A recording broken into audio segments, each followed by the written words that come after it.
Part 1. A woman wants to find out about a paragliding course. Listen to the conversation between the woman and the man and answer the questions. First, you have some time to look at questions 1 to 7.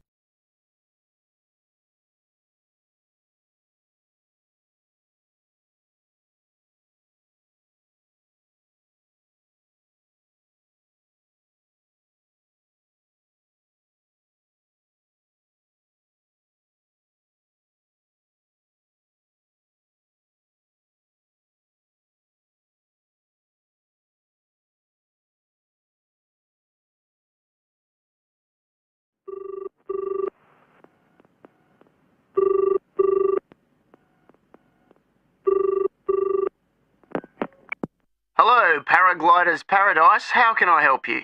Oh, hi. I'm interested in doing a course in paragliding. Which course are you interested in? Well, I'm not sure. What's available?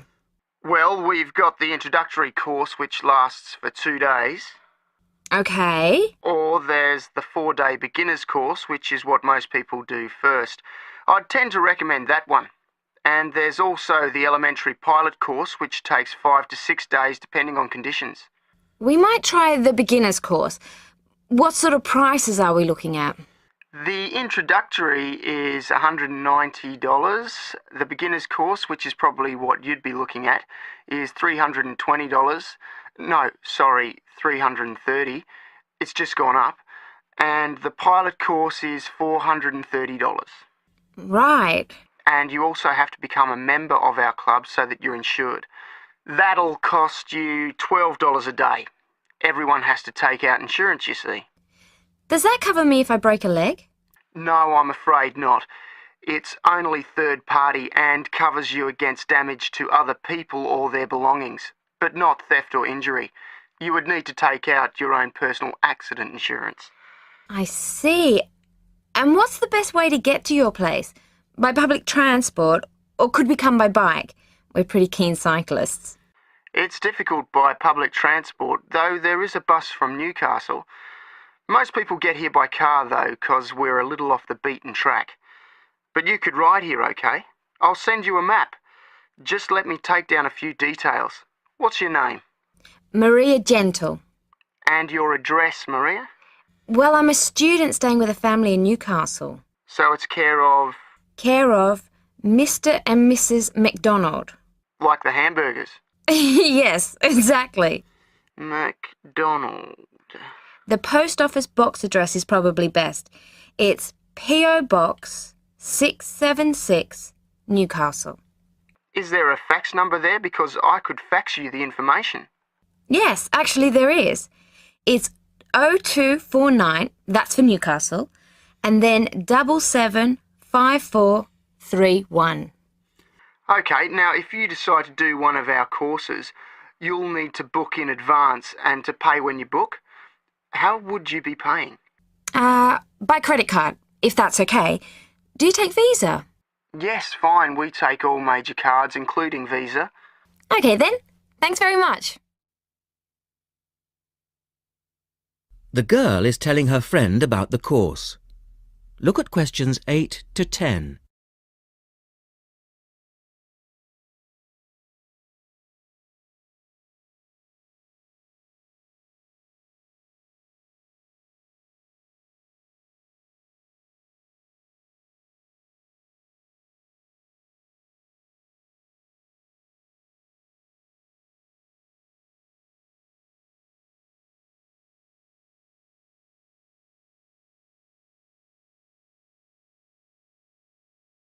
Now listen to their conversation and answer questions 8 to 10.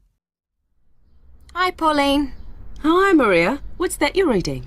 Just some information from a paragliding school. It looks really good fun. Do you fancy a go at paragliding? Sure. Do you have to buy lots of equipment and stuff? Not really. The school provides the equipment, but we'd have to take a few things along. Such as? Well, it says here, clothes, wear stout boots, so no sneakers or sandals, I suppose, and clothes suitable for an active day in the hills. Preferably a long-sleeve t-shirt. That's probably in case you land in the stinging nettles.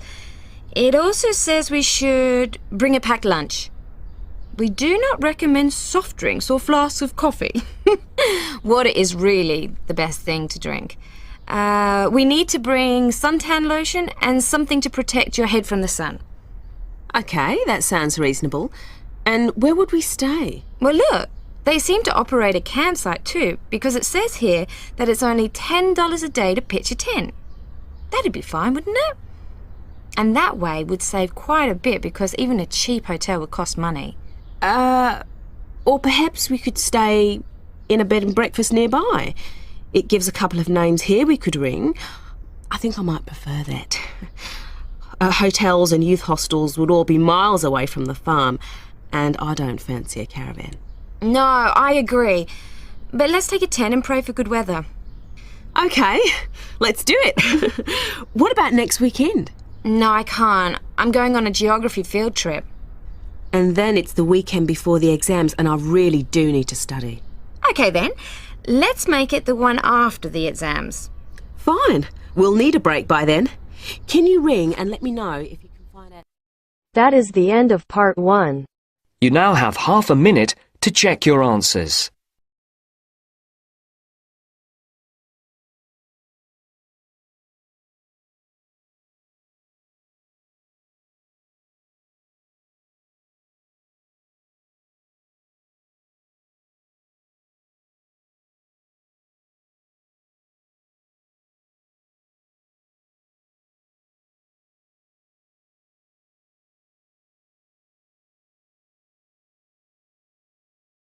Now turns to part 2. Cut 2. You will hear a reporter talking on the radio about old racing cars. First, look at questions 11 to 16.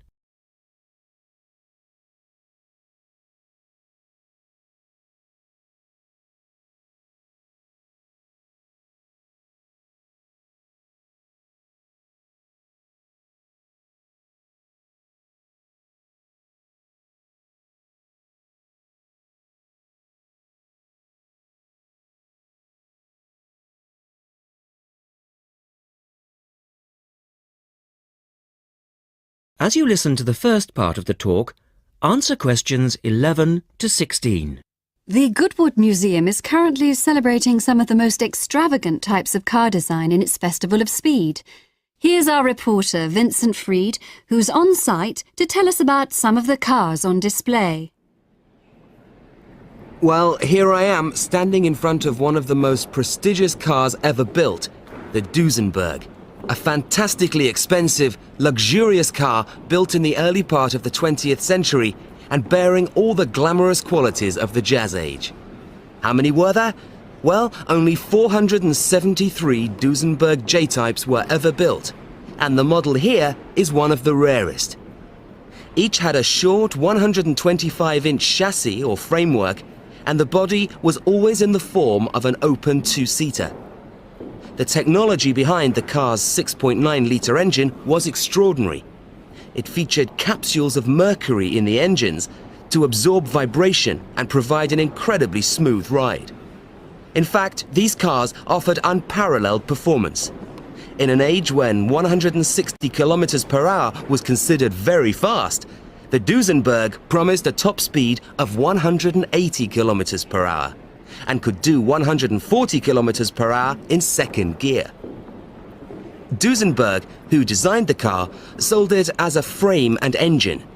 This was typical of the age again, and many prestige manufacturers such as Rolls-Royce did exactly the same. Owners able to afford the hefty $9,000 price tag for the basic car would then commission a coachwork company to build a body tailored to their own individual requirements. The Duesenberg's great attraction for the driver was its instrument panel, which offered all the usual features, but also several others, including a stopwatch. It was the Duesenberg's technology that lay behind its success as a racing car, and they dominated the American racing scene in the 1920s, winning the Indianapolis Grand Prix in 1924, 25, and 27. Now look at questions 17 to 20.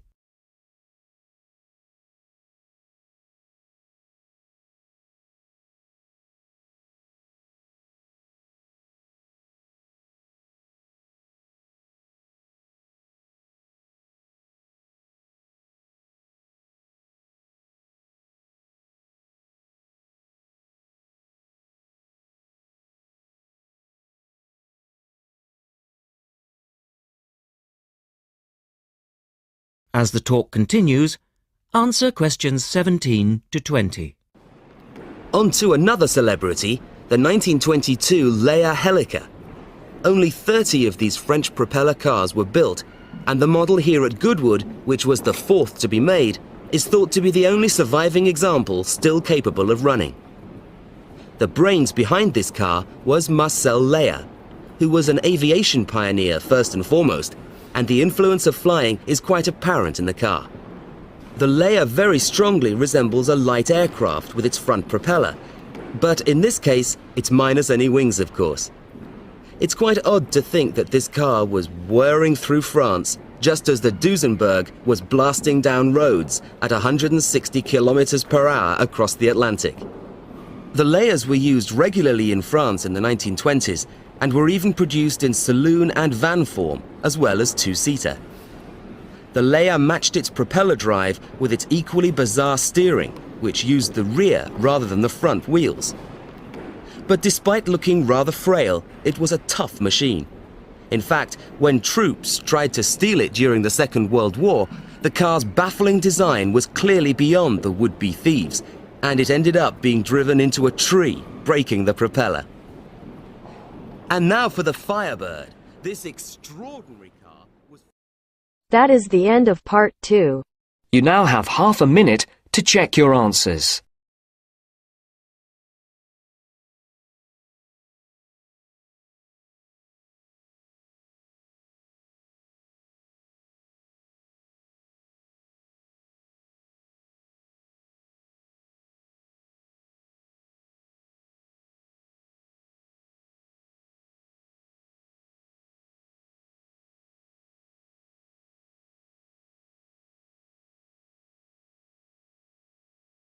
Now turns to part 3. Part 3. You will hear a discussion between two students, Rosie and Mike, and a university tutor. In the first part of the discussion, they're talking about a survey they have conducted on local entertainment. First, look at questions 21 to 26.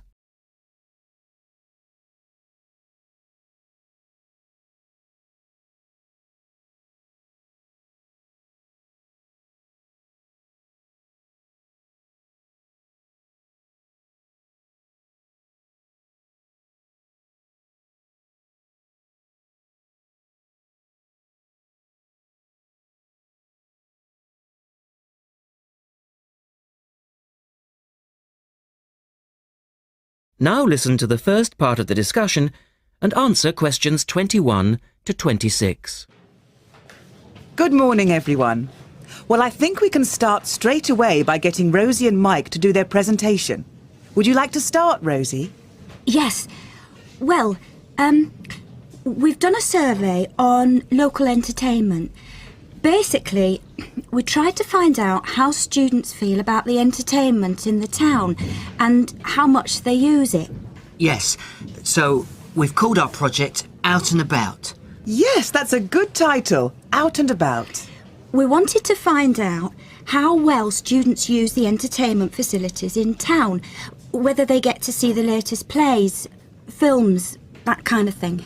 Now, we have our own facilities on campus, of course. Oh, yes. We deliberately omitted those as we really wanted to examine outside entertainment in the town as opposed to on the university campus. Actually, there were a lot of areas to choose from, but in the end, we limited ourselves to looking at 3 general categories: cinema, theatre and music. Right. OK, well, first of all, cinema. In the town, there are 3 main places where you can see films. There's the new multi-screen cinema complex, the old park cinema and a late-night Odeon. So, if you look at this chart, in terms of audience size, the multi-screen complex accounts for 75% of all cinema seats.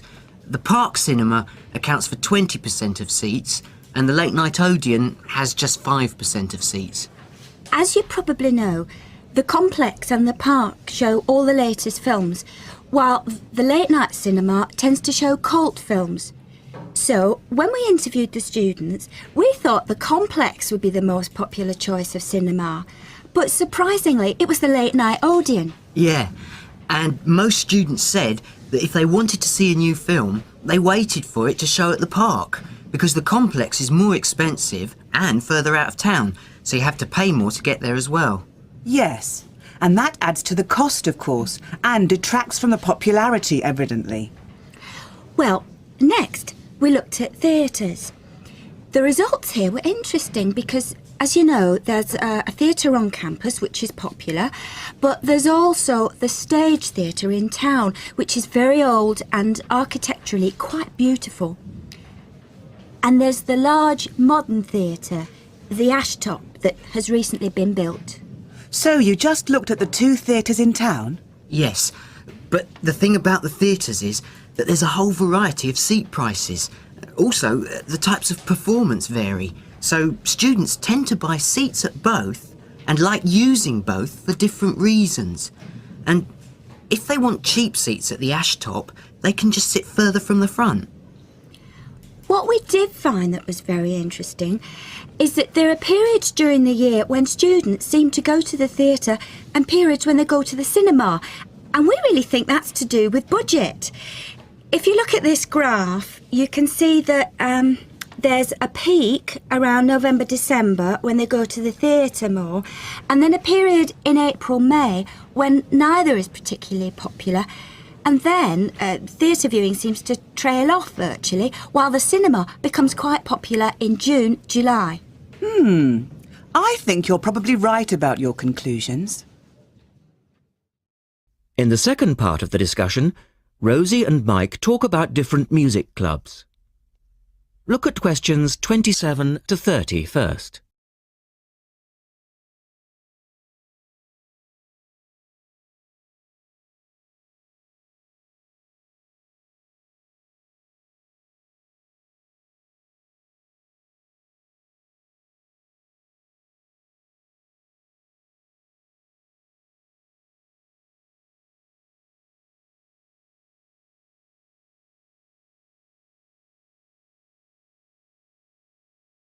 As you listen to the discussion, complete the chart about the different music clubs.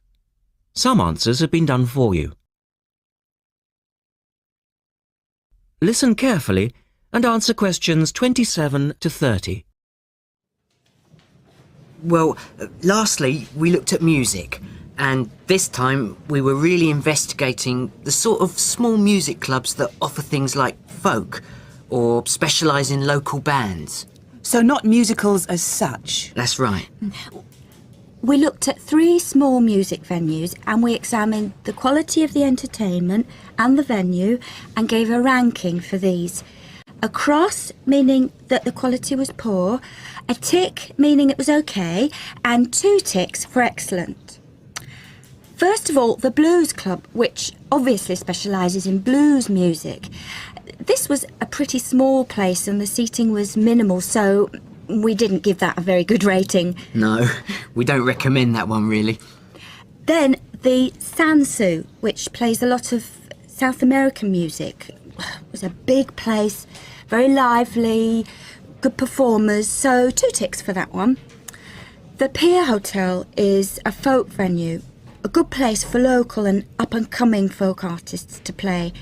Not the best of venues as it's in a basement and a bit dark, but the quality of the entertainment was reasonable and the lighting was very warm, so we felt it deserved an average rating. Now finally, there's the Bald Rock Cafe, which features big rock bands and is pretty popular with students, and we enjoyed ourselves there as well, so top marks for that one. And then, did you get any information from the students as to which of the clubs they preferred? That is the end of part 3. You now have half a minute to check your answers.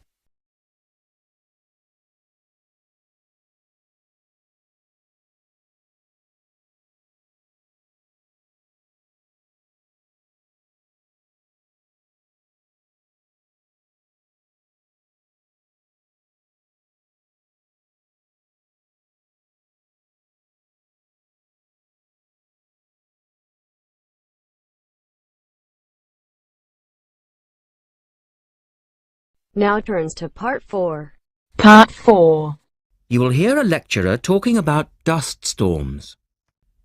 First, you have some time to look at questions 31 to 36.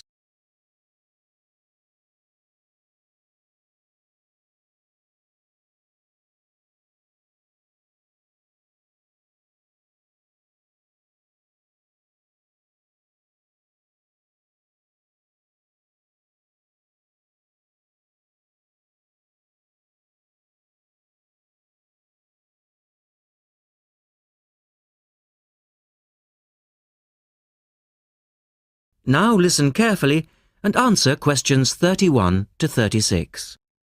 In the last lecture, we looked at the adverse effects of desert dust on global climate. Today, we're going to examine more closely what causes dust storms and what other effects they can have. As you know, dust storms have always been a feature of desert climates, but what we want to focus on today is the extent to which human activity is causing them. And it's this trend that I want to look at, because it has wide-ranging implications. So, what are these human activities? Well, there are two main types that affect the wind erosion process, and thus the frequency of dust storms. There are activities that break up naturally wind-resistant surfaces, such as off-road vehicle use and construction. And there are those that remove protective vegetation cover from soils, for example, mainly farming and drainage. In many cases, the two effects occur simultaneously, which adds to the problem. Let's look at some real examples and see what I'm talking about. Perhaps the best-known example of agricultural impact on desert dust is the creation of the USA's Dust Bowl in the 1930s. The dramatic rise in the number of dust storms during the latter part of that decade was the result of farmers mismanaging their land.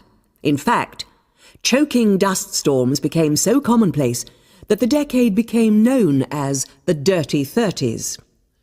Researchers observed a similar but more prolonged increase in dustiness in West Africa between the 1960s and the 1980s, when the frequency of the storms rose to 80 a year, and the dust was so thick that visibility was reduced to 1,000 meters. This was a hazard to pilots and road users. In places like Arizona, the most dangerous dust clouds are those generated by dry thunderstorms. Here, this type of storm is so common that the problem inspired officials to develop an alert system to warn people of oncoming thunderstorms. When this dust is deposited, it causes all sorts of problems for machine operators. It can penetrate the smallest nooks and crannies and play havoc with the way things operate, because most of the dust is made up of quartz, which is very hard. Another example. The concentration of dust originating from the Sahara has risen steadily since the mid-1960s.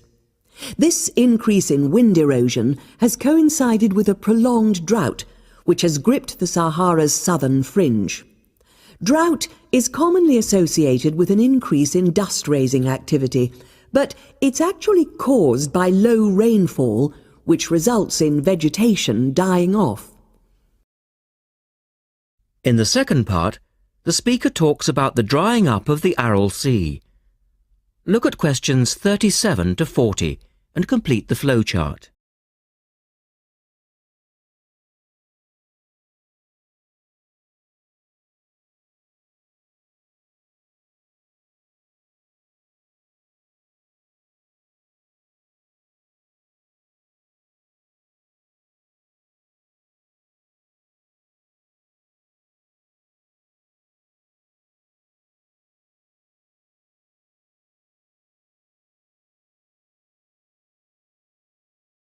One of the foremost examples of modern human-induced environmental degradation is the drying up of the Aral Sea in Central Asia.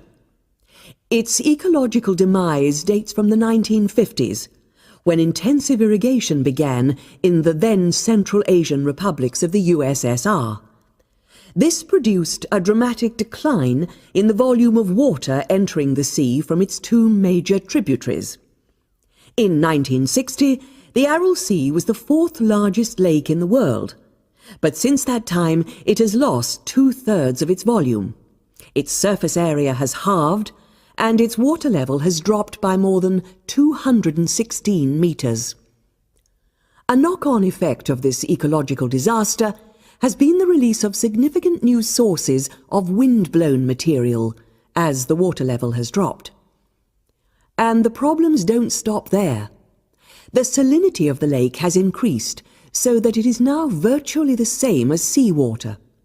This means that the material that is blown from the dry bed of the Aral Sea is highly saline. Scientists believe it is adversely affecting crops around the sea because salts are toxic to plants.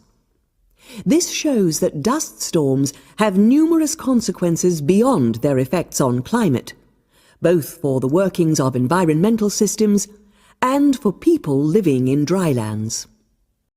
That is the end of part 4. You now have half a minute to check your answers.